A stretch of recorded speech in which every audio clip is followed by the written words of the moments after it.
Aloof roommate is physically linked to my water cup. I twist the cap and he groans. I take a sip and he licks his lips. But when I poured bubble tea into it and took a few hard pulls on the straw, he lunged at me and snatched the cup away. Don't suck. My cheap plastic water bottle hit the dorm floor and shattered. Great. My roommate, Sebastian, slid a drawer open and pulled out a cup. Here, take this. It was a glass tumbler. High quality stuff. It had these transparent purple lavender flowers swirling around the glass. The lid had a small, tight silicone hole tailored for a straw. It looked brand new. Pristine. I was honestly a little shook. Thanks, man. He avoided my eyes, turning his back to me to focus on his gaming rig. I carefully twisted the lid open. Immediately, a suppressed, low groan came from Sebastian's direction. I poured some warm water in and took a sip. Sebastian sucked in a sharp, jagged breath. His hand on the mechanical keyboard trembled, his fingers slipping off the keys. He licked his lips, looking like he was enduring some kind of torture or intense pleasure. His lips were thin, the Cupid's bow sharp like a knife. Looking at them made me want to bite them. Yeah, okay, I admit it. I'm into Sebastian. I swear to God, before I met him, I was the straightest guy in the state. After high school, my only plan was to get to college and bang a hot, bubbly cheerleader. But the moment I walked into this dorm and saw Sebastian,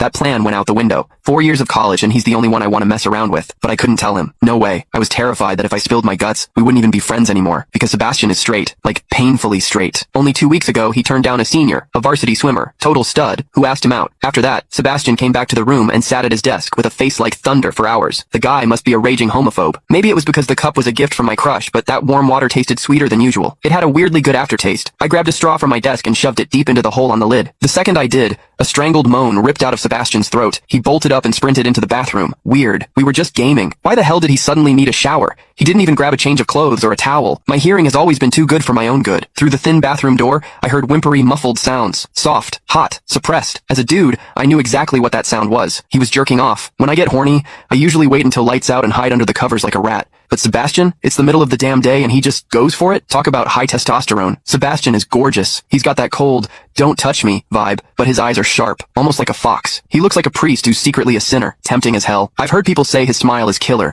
but I've never actually seen it. Sitting there, I couldn't help but picture what was happening behind that door. That aloof, icy face flushed with heat, his lean, muscular body. The veins popping on the back of his hand as he gripped himself. Does he keep that cold expression even when he's beating his meat? My thoughts were getting way too dirty. My face felt hot. After a long time, I heard a final, guttural grunt from the bathroom. The door clicked open, and Sebastian walked out. His face was bright red, a sheen of sweat glistening on his forehead. There was a visible tooth mark on his lower lip where he'd bitten down too hard. He walked straight to his wardrobe, grabbed fresh clothes, and went right back into the bathroom. Then the shower turned on. Okay, now he was actually cleaning up. The mental image of him panting in there made my throat dry. I grabbed the glass tumbler again, and chugged a few large gulps. The water in the bathroom stopped, then started again. It took him forever to come out. When he finally did, he looked at me with this weird, resentful glare. Strange. Was I imagining things? Sebastian sat back down to game, and I poured myself another refill. I wasn't really thirsty anymore, but I began chewing on the plastic straw out of habit. Click the link in my bio to get the full story for free.